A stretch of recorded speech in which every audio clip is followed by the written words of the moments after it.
I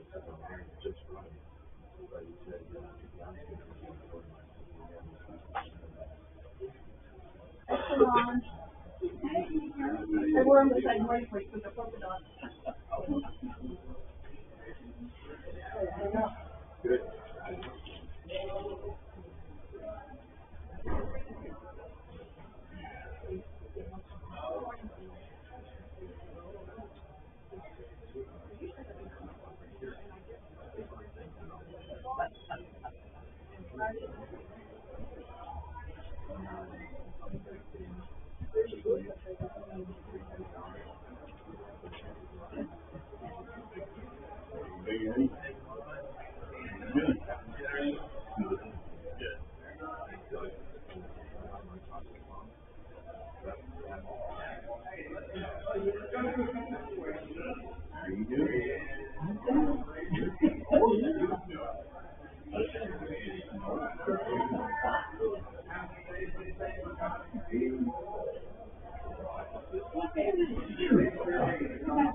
Where's my neighbor?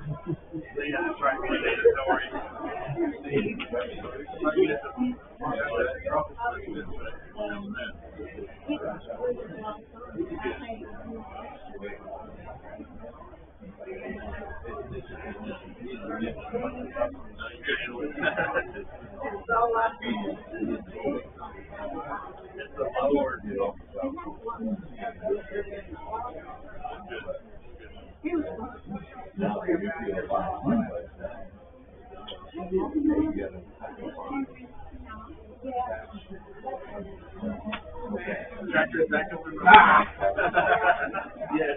Water pump at the place. We mowed with it yesterday. Very little.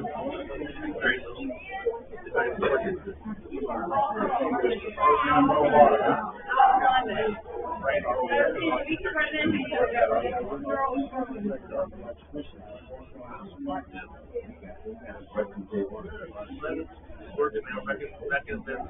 Now you're back in Hollywood. Real Hollywood.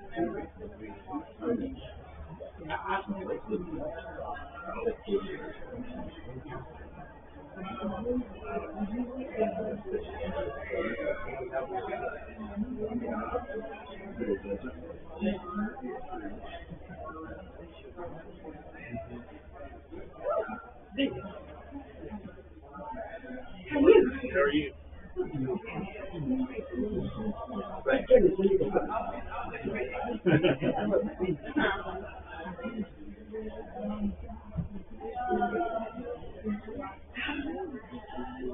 Loretta, what are you doing?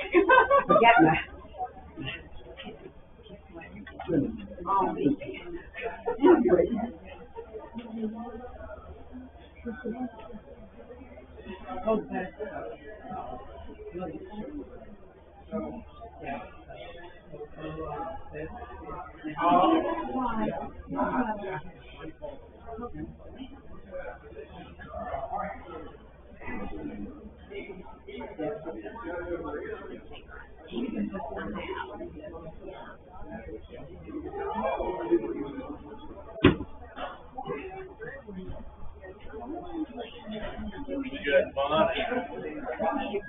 nurse, how are you? Truly?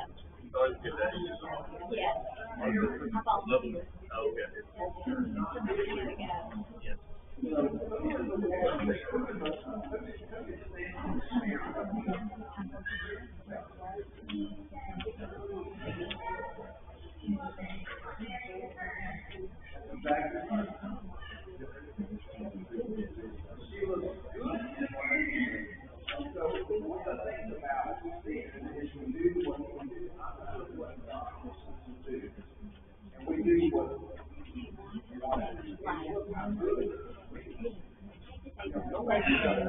I think they're not still there. Or they, Yes. are they still looking? Well, they're there. They hadn't sold their house yet. Okay. So, That's the big process. there's a few things left, but they're, Where's their house? the first thing. Where's their house? Live over by Carlo Elementary. Perfect.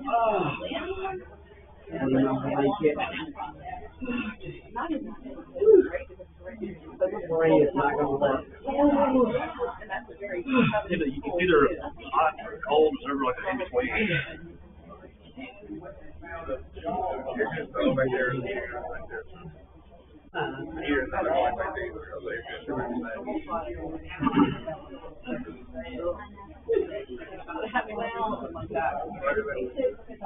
Drop it in there. Cracker stick.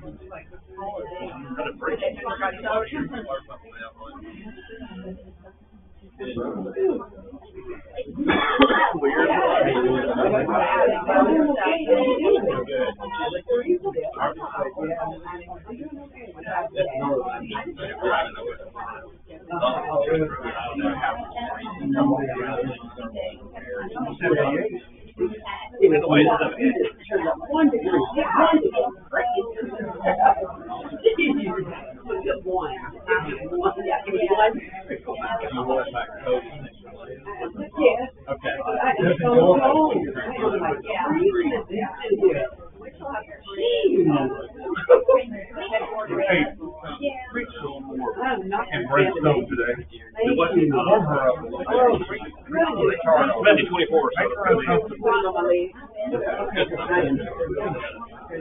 Thank you so much.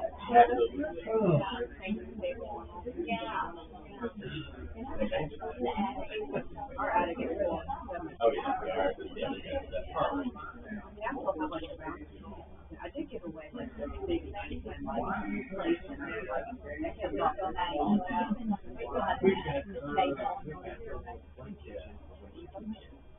Oh yeah. Little refrigerator. Oh yeah, I understand that.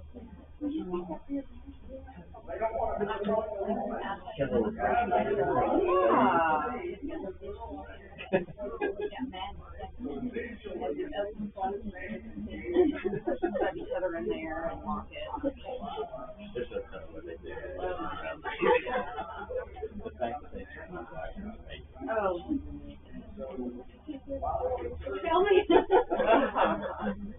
Starting to find things out. I don't want to know. I don't want to know. They figure the statute of limitations is run out, they can say something else. Right, exactly. I'm just trying to make it through this one.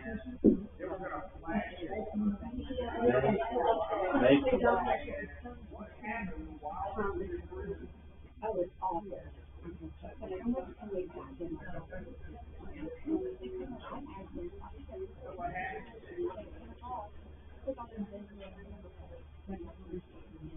Yeah, yeah. Yeah,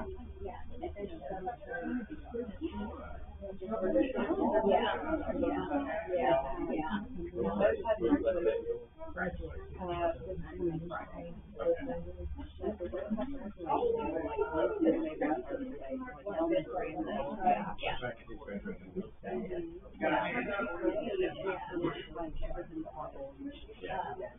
Yeah.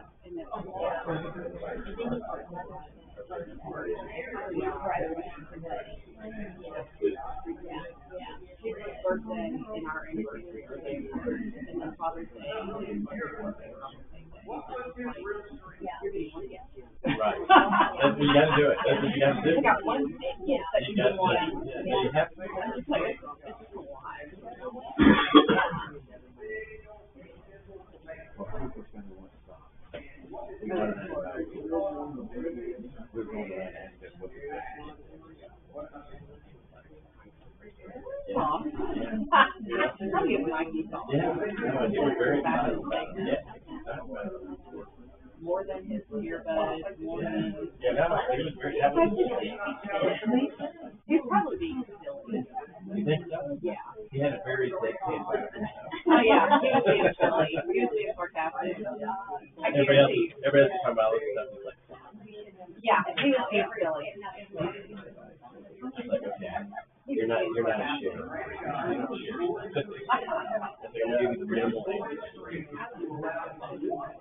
All right, y'all, we can go ahead and get started. Sorry about that. All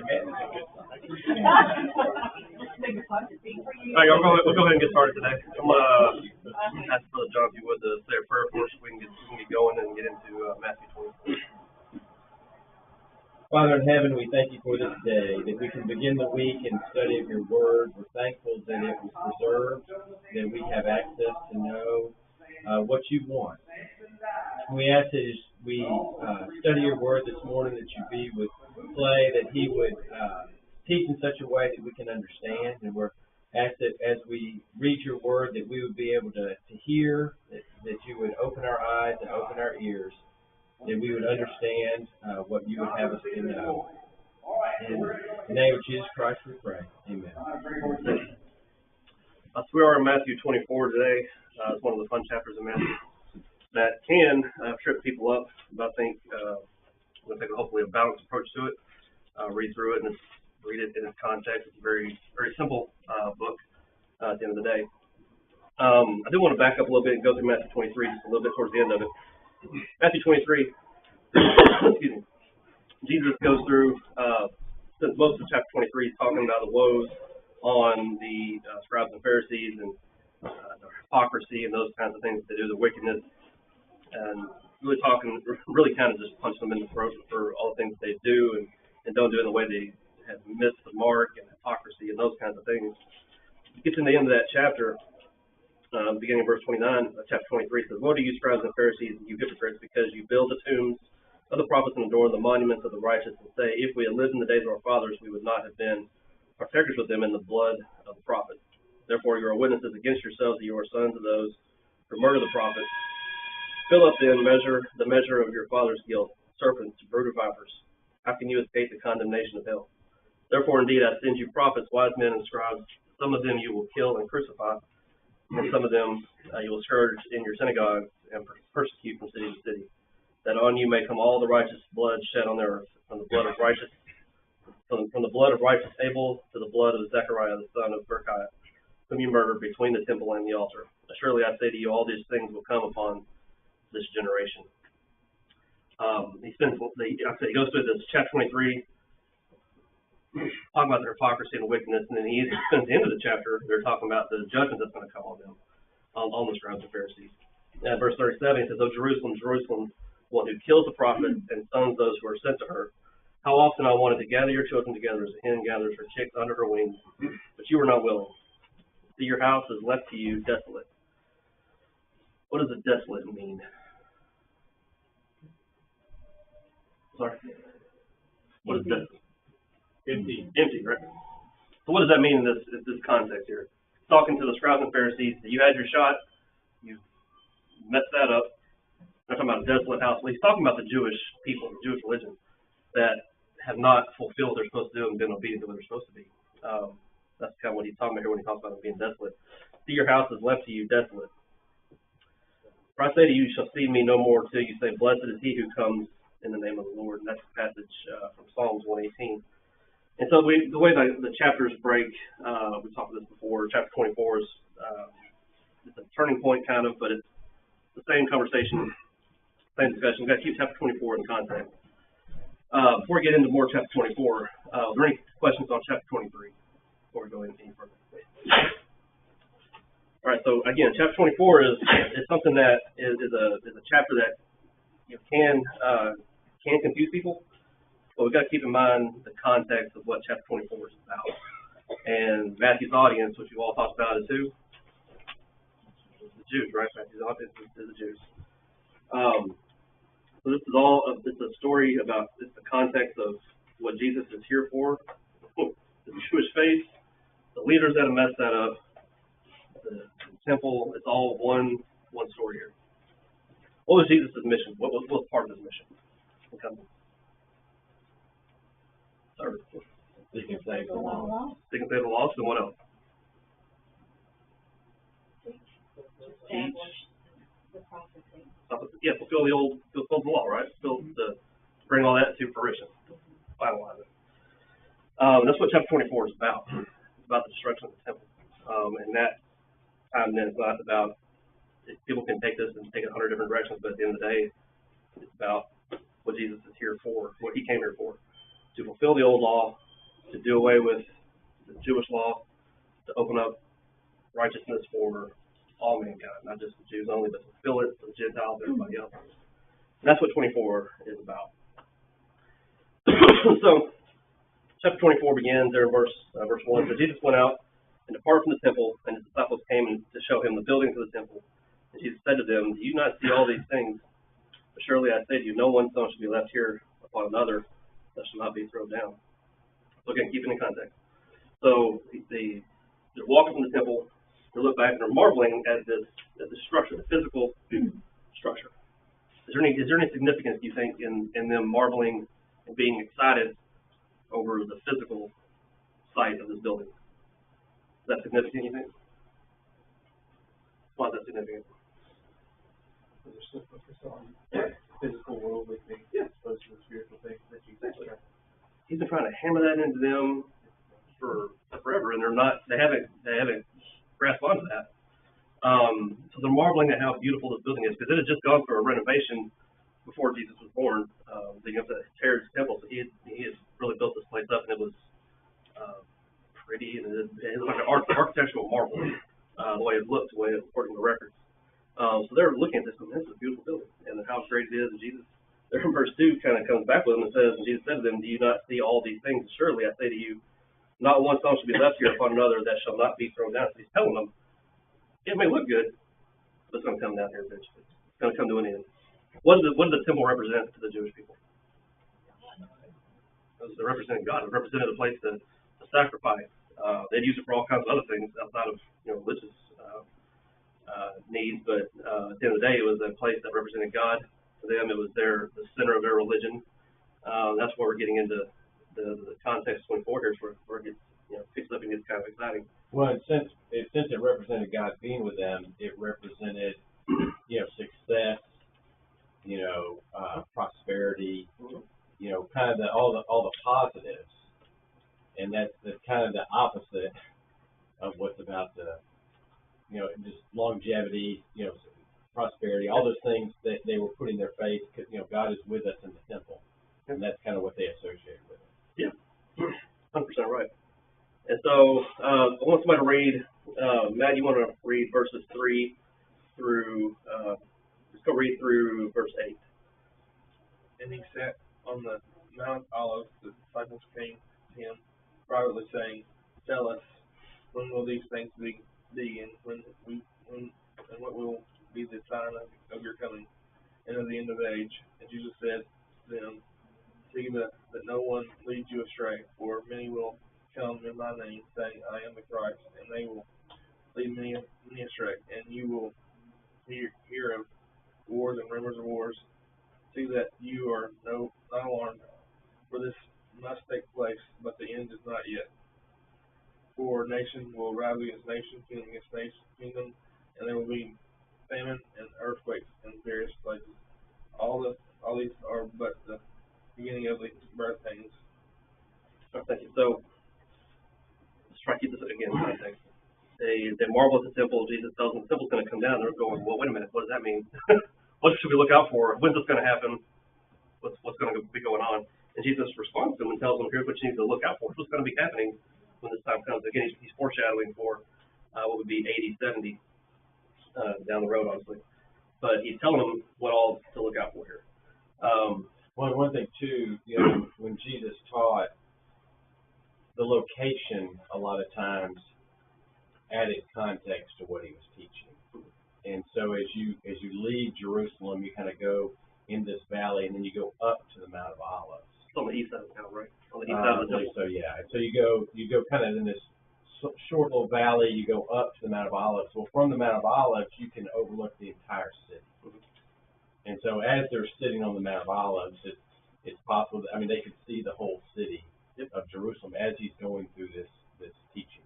Yeah, and he's telling them that this is all going to come to an end. It's all going to, the physical structure you're looking at. Right. So they would see all of that in front of them as he's going through this passage. And Temple wasn't just one building; it was a complex. It was multiple buildings and like the beautiful architecture, columns, porches, all this kind of thing.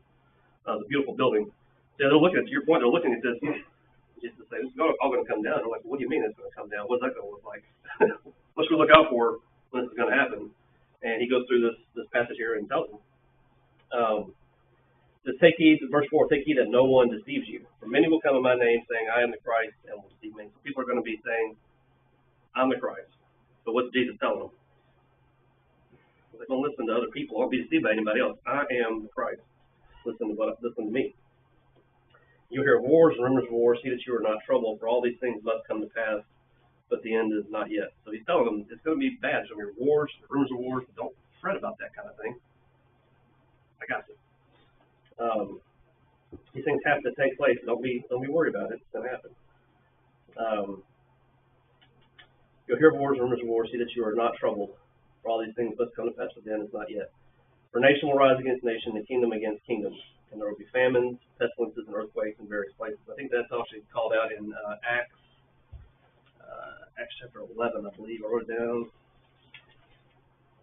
Somewhere. I think that Acts chapter 5 has the prophets. Then Acts chapter 21 talks about the wars.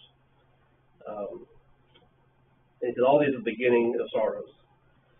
So all these things are going to be the signs that you need to look out for. They ask for a sign. He says, "Scripture needs to look out for. This is what's going to happen. These are the signs to be wary of. What's going to happen? It's going to be leading up to this." The verse 9: They will deliver you up in tribulation, and kill you, and you'll be hated by all nations for my name's sake. So he's telling them, yeah, the temple's going to come down. Here's what you need to look out for. And by the way, they're going to kill you and deliver you up and you'll be hated by all nations for my name's sake. So he kind of throws in not only the physical destruction of the temple and all around it, but the tribulation they're going to actually go through, this trouble of the anxiety, the trouble they're going to go through themselves as disciples. That's it. It's going to be kind of a shock for them to hear those kind of things. So they will deliver you up to tribulation and kill you, and you'll be hated by all nations for my name's sake. And verse 10 says, and then many will be offended, will betray one another, and will hate one another. So this is going to be a chaotic period of time where everybody's going to be against everybody else. It's not going to be peaceful like it is right now. We're using that term loosely. They'll kill you. It's not going to be peaceful. Love's not going to be normal. Love's not going to abound. Lawlessness will be everywhere. It says love will grow cold there in verse 12. I think that's an interesting way of phrasing that. Love will grow cold. That means hate's going to come up.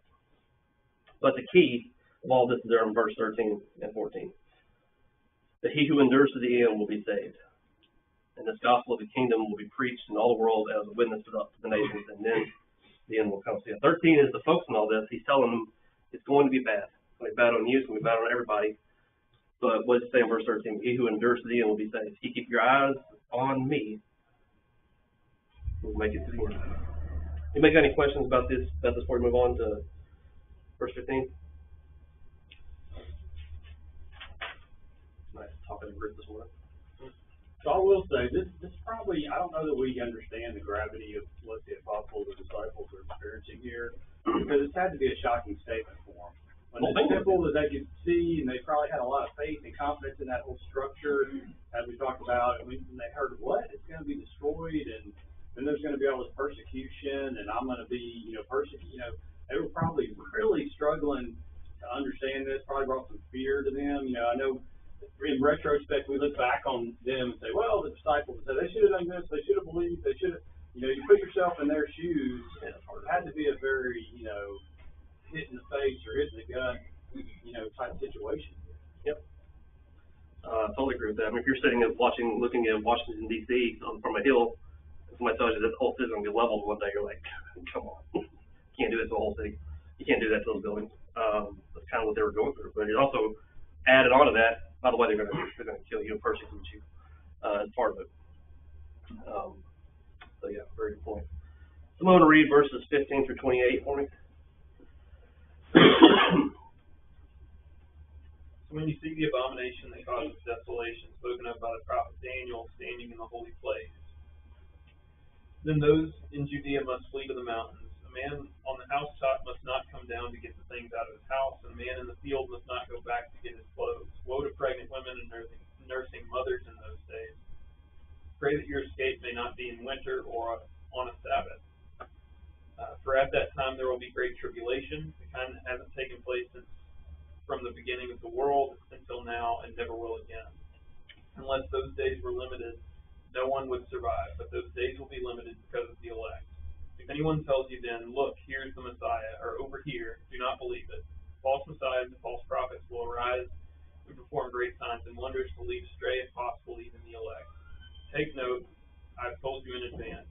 So if they tell you, look, he's in the wilderness, don't go out. Look, he's in the inner rooms, do not believe it. For as the lightning comes from the east and flashes as far as the west, so will be the coming of the Son of Man. Wherever the carcass is, there the vultures will gather. I think this is a really interesting passage. At the end of the day, it really is about Jesus telling them to be prepared, be ready. What does the abomination of desolation mean in verse 15?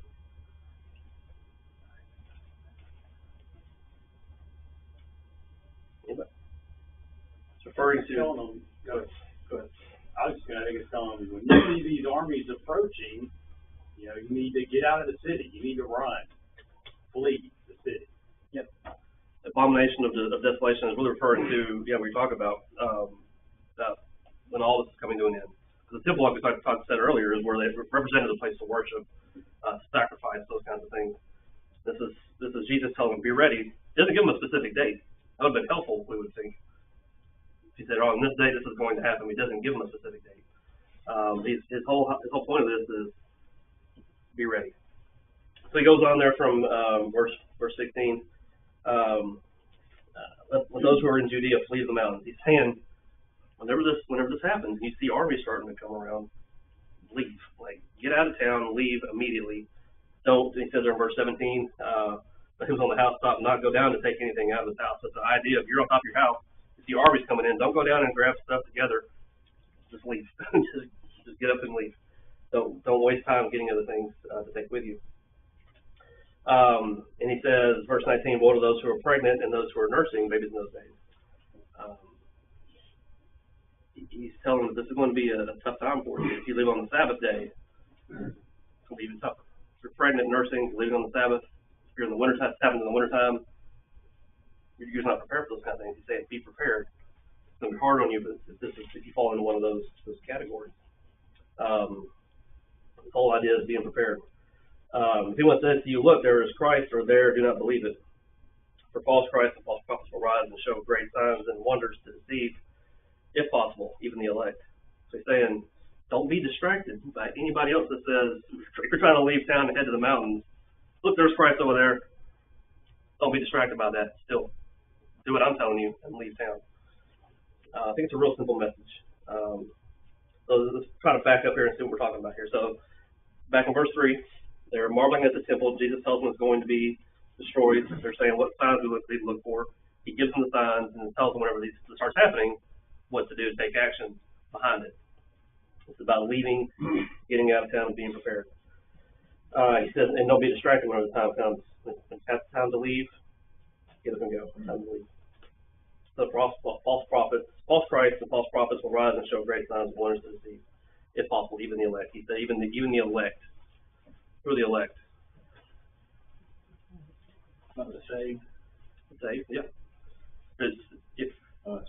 us, right? It's all us. So if you're how's that impact us? What is the message here to them at this point? Is there an impact or a lesson for us to take from this? Yes, What is it? we had better be doing all these things. Yeah. A lot of people want to put off doing what they should be doing until later on, right? Not the whole world, us. Yep.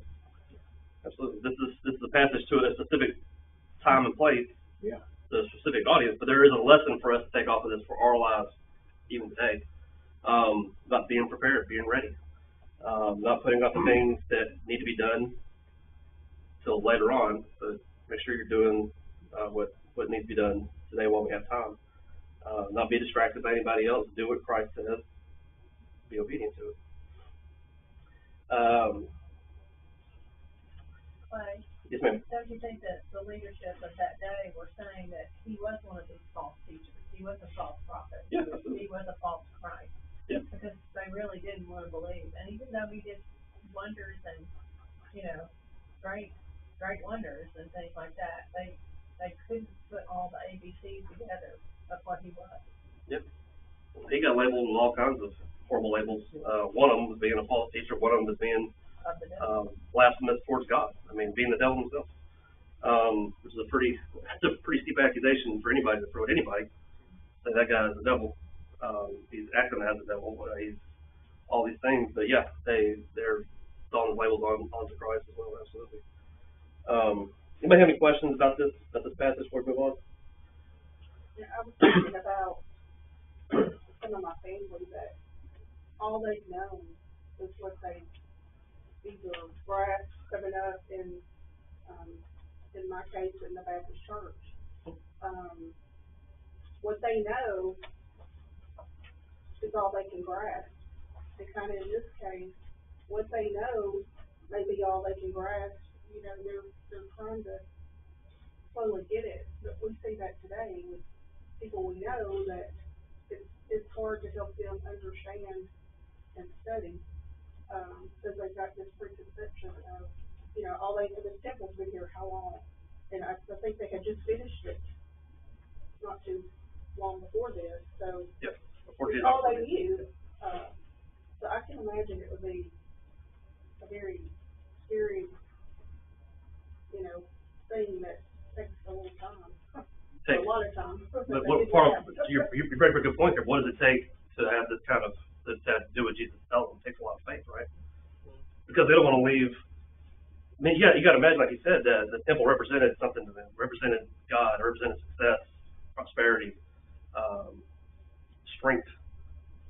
So being asked to leave that and follow Jesus and do what Jesus is telling you that's a little dicey. It's hard for them to do. That's the conversation we've had with our own families, people that are used to religion that they were brought up in, that comfort that they have, being asked to look differently and think differently from what that particular doctrine teaches, and then go back to what the Scripture says and what Christ says is hard.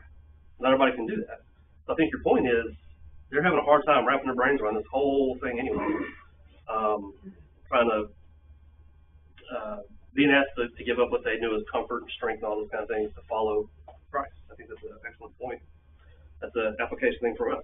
Yeah, I like how you kind of put it in a secular example for us, like the government and capital and that sort of stuff. You almost look at it like, there's a guy that starts coming into here, has prophecies, and is kind of developing a following. He says, "Hey, come follow after me." You go follow after the guy, and then a couple of years later, he's like, "Oh, by the way, all of this is going to be destroyed. You're probably going to be killed.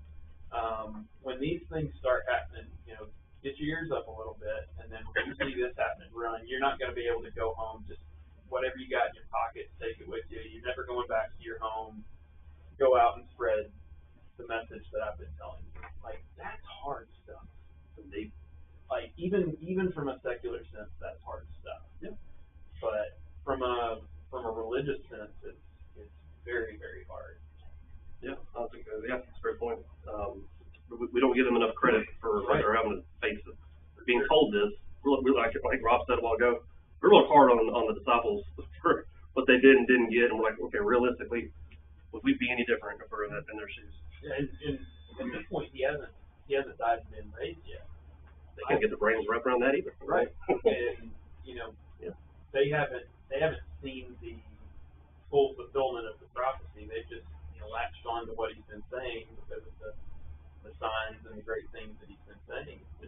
They haven't seen everything through yet, but you know, they're starting to understand a little bit. Yeah. I think it's probably a mind trip for them to even hear what he's saying. Like, it just doesn't make a lot of sense to them. Good comment. Anybody have any comments or questions? Like, one thing I think is significant here that strikes me a couple of times, in verse 10, many of you will be offended and you will betray one another and you will hate one another. Then many false prophets will rise up. He talks about false Christ in verse 24 as well. So, you know, we have to know the scriptures, you know, in order to see what is true and what's not. Do we still have false teachers today? Just look around us as far as society goes and what messages are being taught. It can happen in the church. This is one of the things here that many are going to betray one another. So that to me is internal. So we have to think about that. We have to, you know, be ready for that as they did. As Christ warned them, and they obviously saw before this came. Yep. Yeah, good point. This is something that we read kind of like almost like you're looking at something else taking place. We don't put ourselves in the shoes of these people and ask how does this all apply to me today? What parts of this apply to me today? I think what we all need to do. Your point about make sure we know the scripture, what scripture says is critical. There are some who in the church, I'm not saying here, but there are some in the church nowadays who believe that Christ already came back, and he's referring to AD 70 as when he came back, which is a whole different ball of wax to even get into. Won't get into that, but people have taken all this and twisted because they don't have a true, correct understanding of what scriptures say. You know, we bust on Thomas so much. You know, that when Jesus came back, or when Jesus rose from the dead, rather. You know, unless I put my finger in his wound, you know, he wanted to be sure that Jesus was Jesus. And yet, I mean, if you read, you know, 23 and 24 and 25, I mean, Jesus is telling them, hey, there's going to be people doing signs and wonders, and, you know, don't believe them. And so we bust on him for saying, okay, I want to really check this out. And, you know, today we can hear things, but let's check it out. Yeah. Thomas didn't only want to see the wounds; he wanted to touch them. Yeah. Poke his finger in it. Yeah. Grab it. He wanted proof. And right. And so I mean, I think I was trying to piggyback on what Rob was saying. You know, study, and you know, you hear things, but study. Yeah, don't just take a new, nice sounding doctrine. That sounds like a really good idea. Yeah.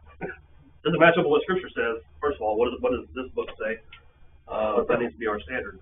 Not just, you know, be driven by the wind and go on whatever doctrine. He's saying, follow me, don't listen to other false teachers. How are you going to know if it's a false teacher? Right. Stack it up against what the true teacher says, right? To your point, I think, yeah. Again, a lot of good lessons for us to take from this. There in verse 27 and 28, for the lightning comes from the east and flashes to the west, so also be the coming of the Son of Man. Or also will the coming of the Son of Man be. For wherever the carcass is, there the eagles will be gathered together. So some of this is going to happen quickly. Lightning flashes fast, right? It's all going to be a pretty sudden thing, but he said his message is they're just going to happen to the temple, to the Jewish religion. It's all going to come crashing down, stop coming to a stop. When the time comes, get out of town for your safety, so we can always tell them to get out of town. Think about that. What's the purpose of getting out and getting to safety? For preservation, right? It's gonna be bad. It's going to be bad, but he said, you guys are going to be the ones that have to take the gospel to the rest of the world. You can't do that if you did. So get out of town, self-preservation, so you can go through this whole nightmare, be safe, and then when it's all done, you can get the gospel out. It's a pretty simple message, I believe, but one that has been, you know, muddied up by people who, for years, who want to take this whole chapter and really get tripped up with a lot of people. They want to take it and twist it what it doesn't say and make it something else completely. Then verse 29 says, immediately after the tribulation of those days, the sun will be darkened and the moon will not give its light. The stars will fall from heaven, and the powers of heaven will be shaken. And the sign of the Son of Man will appear in heaven, and then all the tribes of the earth will mourn, and they will see the Son of Man coming on the clouds of heaven with power and great glory. He will send his angels with a great sound of a trumpet, and they will gather together his elect from the four winds, from one end of heaven to the other. Who are the tribes, obviously?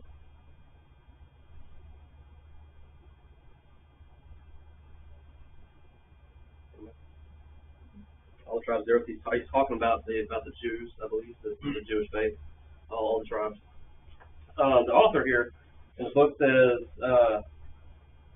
verse 29, the light, were actually referred to the rulers, tribes of the Jews. I think it's an interesting way of looking at that.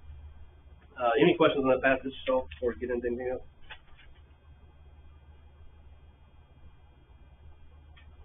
All right, verse 32-35 is a parable. Jesus teaches a parable of the fig tree. It says, now learn this parable from the fig tree. When its branch has already become tender and puts forth leaves, you know that summer is near.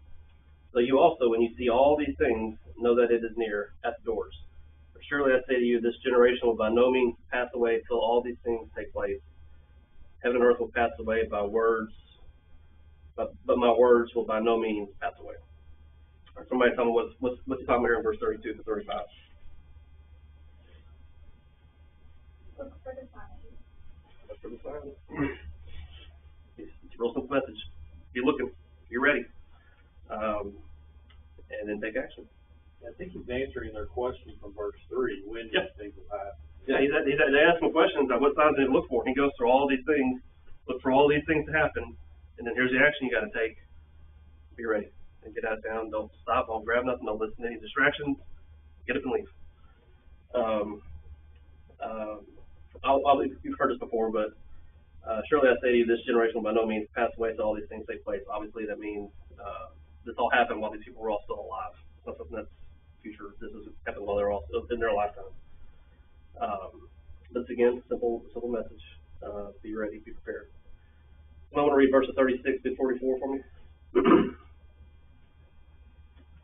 I try to read as much as I can, but my voice doesn't hold up. I can start going. Quick question before we do it. What is 35? Heaven and earth will pass away, but by words will by no means pass away.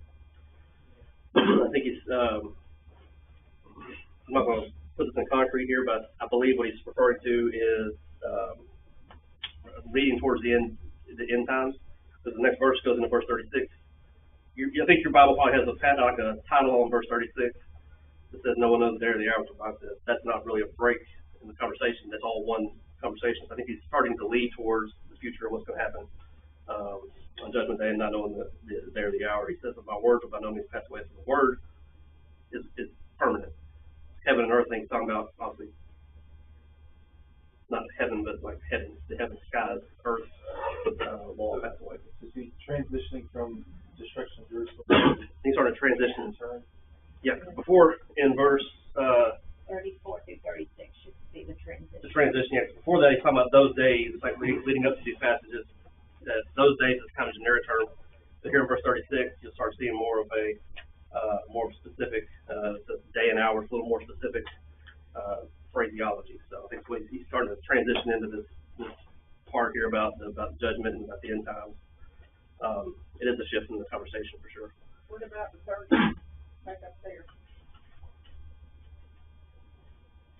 The sign of the Son of Man will appear in heaven, and men and the tribes of the earth will mourn, and they will see.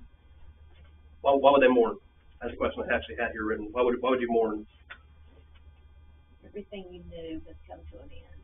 The old law, your temple, your genealogy, priesthood, everything. Yeah. Everything you knew. Then you go closely, and you didn't take action on. Yeah. It's gone. Gone. You had your chance. And if you hold on to it, you're going to go. Yeah. You're going to be destroyed. Absolutely. The rest of that, Son of Man coming on the clouds of heaven with power and great glory, and then he'll send his angels, and I'm going to sound the trumpet. Yeah, there's way. I think it's all he's transitioning the conversation, I think, talking about the physical and start transitioning into the future for judgment. So it's all transition statements, I believe. The doctor said the author of the book says some of these things have more imagery behind it, like the lights or the rulers, tribes of the Jews. I think it's kind of a mix of all this. But at the end of the day, he's talking about this is the end of the Jewish faith, the end of the Jewish religion, the temple, the law, all that's coming to a halt.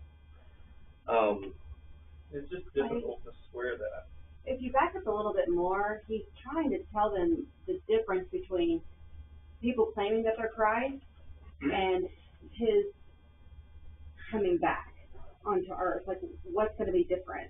His is going to be like everything's going to be dark. It says everything basically, verse 29, everything's going to be shut down.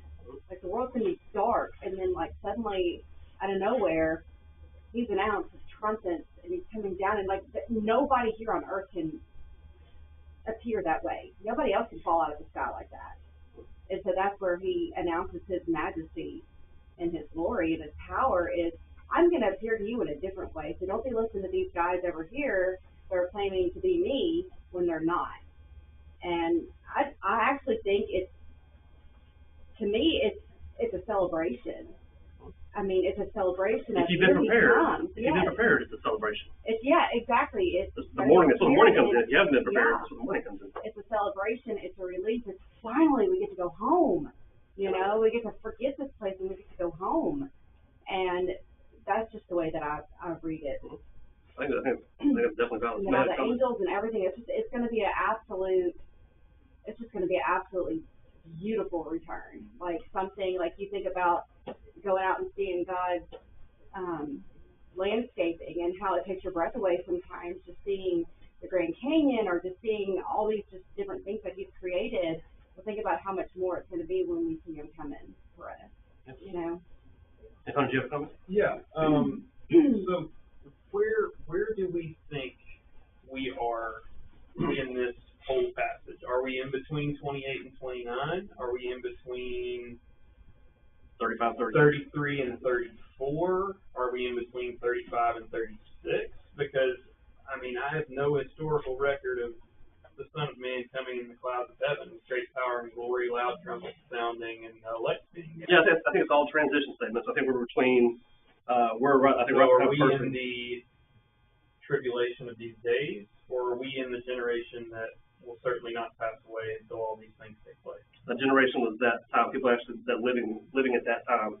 Okay. So, but the trumpets and the angels and that sort of stuff, are we taking that as figurative? I think he's talking figurative. If you have any other comments or opinions on this, please jump in. But I think he's more talking figurative on that piece. I don't think that hasn't happened. The destruction of Jerusalem was a war. Like it was Rome attacking Jerusalem to shut it down and destroy it. That was a physical thing that actually did happen. For angels and all those things, it's there at that point. I don't believe the historical record shows that. So I think he's the transitional statement talking about the physical temple coming to an end, and then he's shifting away from that time to a future day and time for the end time. They're starting in verse 36. No one knows the day or the hour. My little title has. I thought that's not part of Scripture, but that's a transitional statement right there going into that future piece. So it's a shift in the tone of the discussion in these passages from a generic time to a little bit more specific day and time in the future. So I think it's all transitional statements where he's kind of talking through this things like that. They may have a different comment or opinion. I think it throws us because our Bible cut it. The cuts in it, yeah, just throws off. Instead of letting it flow, because he just went from talking about false Christ, false prophets, and then he's going into what Stephanie, and Revelation will go back through that as well about, this is what's going to be the true Christ. Yep. And so he's just going back and forth with them. Yep. So in 36, he's referring, not concerning that day, he's referring to the day that heaven and earth will pass away. It's a transition to the future. But his word will not pass away, yeah. Exactly. Yeah. So it should really be a break between 34 and 35. Yeah. Probably break each one instead of 35 and 36. Right? Yeah. Yeah, so 36 starts this transitional statement here. Use that word but. But that day and the hour, no one knows, not even the angels of heaven, but my Father only. So he's talking about that day that heaven is very fast. Heaven, yeah, future times for us. Well, in Revelation 21 goes into that a little bit. When John sees a new heaven and new earth, talks about the tabernacle of God dwelling among men, and God is with them. Yep. And it finishes with, in verse 4, for the former things are passed away. And that's really kind of what he's talking about. It's just going to be a transition to something new. Yep. Keep in mind the context of this whole chapter. This is Jesus telling them, here's why I came. Here's what's going to happen. Here's part of why I came is to fulfill the law. The old law is going to stop. Because what if the temple was still here today? What would we have? We'd have a melee. What would we have? Get people 1 foot in and 1 foot out. I mean, they wouldn't be in here. We wouldn't be here. Yeah, I mean, it had to come to a stop. The physical temple had to be destroyed. That's for the center of the Jewish religion. So the physical destruction, the spiritual destruction, fulfillment, if you want to call it that, obviously. But he's Jesus telling them there's a transition. Jewish law is going to stop. This is where I take over. So I think to keep that perspective on all this, it tends to make a little more sense. Well, we read about that conflict in Acts, with some of the early Christians, and trying to figure out, okay, what place does the old law have with Christianity? At that point, the temple was still there. It hadn't been destroyed yet, so yeah, there's still confusion for them, yeah. Absolutely. Well, read verse 36 through 44 for me real quick. But of that day and hour no one knows, not even the angels of heaven, but my Father only. But as the days of Noah were, so also will be the coming of the Son of Man then. For as in the days before the flood they were eating and drinking, marrying and giving in marriage, until the days of Noah entered the ark. They did not know until the flood came, and took them all away. So also will be the coming of the Son of Man then. Then 2 men will be in a field, one will be taken and the other left. 2 women will be grinding at the mill, one will be taken and the other left. Watch therefore, for you do not know what hour the Lord is coming. But know this, that if the master of the house had known what hour the thief would come, he would have watched and not allowed his house to be broken into. Therefore you also be ready, for the Son of Man is coming at an hour you did not expect. Verse 44 to me is the key of that whole passage. He's summing up the rest from 36 through 43. It's all summed up in verse 44. Be prepared. Therefore, you also be ready, for the Son of Man is coming at an hour you do not expect. So if you keep that in mind, in the verses 40 and 41, he says 2 men will be in the field, one taken, one the other left. One will be riding the mill, one taken, one left. Those 2 passages have taken religion's other teachings down a whole different rabbit hole for what's it called? Rapture. Yes, right.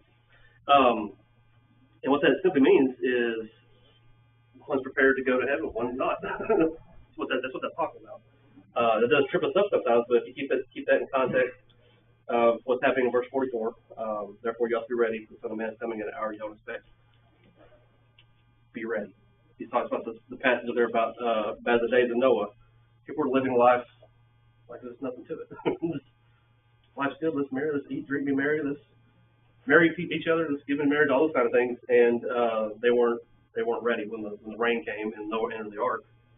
They realized they messed up. They had an opportunity. Noah preached all the time he's building the ark. Nobody listened to him until the rain came. And they're like, well, it's a little too late now. Similar story here that he's talking about. This is the very same thing. They weren't ready. He's telling them in verse 44, you be ready. The Son of Man is coming at an hour you do not expect. The idea of, I think it's interesting, verse 43, but know this, that if the master of the house had known what hour the thief would come, he would have watched and not allowed his house to be broken into. It'd be great if you knew someone was breaking out. If you knew that was going to happen and when, that'd be great to have, but you didn't have the information. So he says, be ready. Also, yes, ma'am. I think that that's the key to this entire speech that he gives. It continues on through chapter 25. Yep. He gives the parable of the bridesmaids who aren't prepared, they don't have the oil. Then he gives the parable of the talent and the 1 talent man who wasn't prepared, he wasn't ready.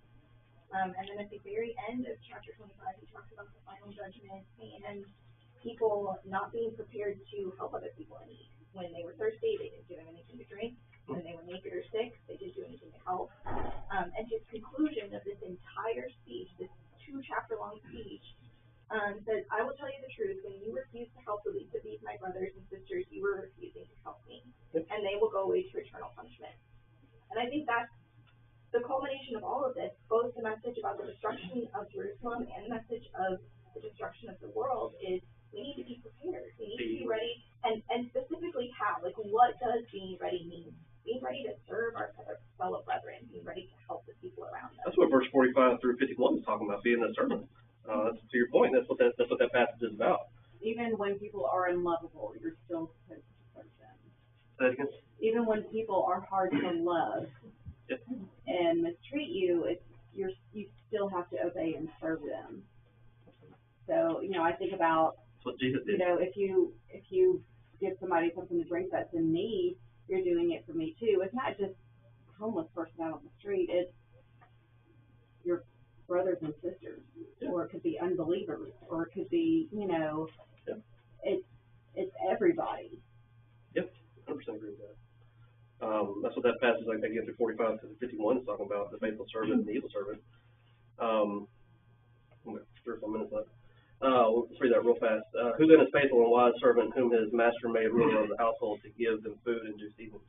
Blessed is the servant whom his master, when he comes, will find so doing. And surely I say to you that he will make him ruler over all his goods. But it's a transition here. But if the evil servant says in his heart, my master is delaying in his coming, and begins to beat his fellow servants and to eat and drink with drunkards, the master of the servant will come on a day when he is not looking for him, at an hour he will not be aware of, and he will cut him into two and appoint him his portion with these hypocrites. There shall be weeping and gnashing of teeth. But the idea of, put yourself in the master's shoes for a second. You have 2 servants, one's good and is diligent and is working and is being the right servant he needs to be. And you got one who's like, no need to rush. He ain't coming back for a while. I take my time, do whatever I want. So 2 different, which one are we? And but to your point, that's Jesus' message this whole time has been, be ready, be that diligent servant. They say, yeah, I'm a Christian, I believe in God, I go to church, I do all these things, but then he says, I will throw you in with a hypocrite. What's a hypocrite? A person who pretends something that they're not. You know what I mean? Yeah. So it's like, where are our hearts in that? Or do we act like a hypocrite? Are we going to be thrown in the corner and, act like we're one thing, but then in private we go do all this other stuff. We mistreat people, and we gossip, and we drink alcohol, and we just do all this junk we're not supposed to do. It's so much deeper than just somebody being a drunkard and a coward and all that stuff. It's a real person that might be in the church, They are in the church. Mm-hmm. I'm still in the church. We can't come up here and just play church and have church faith. Everything's good here. We all got to make sure we're all being truly diligent, being a servant, and being ready at all times. We'll get into 25 Wednesday night. Anybody got any questions or comments before we leave? Kind of a rush. 24. Very good. All right, we'll see you guys Wednesday night, and we'll get into 25. I really appreciate that. Yeah, I know how it gets. You can't warm up. I know.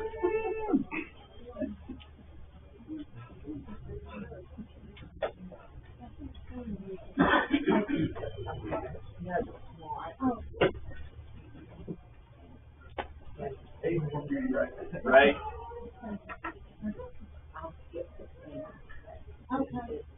Okay, that'd be good.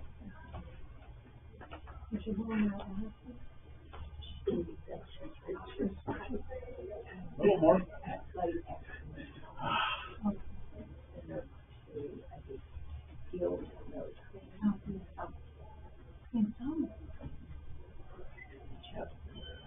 They gave the case for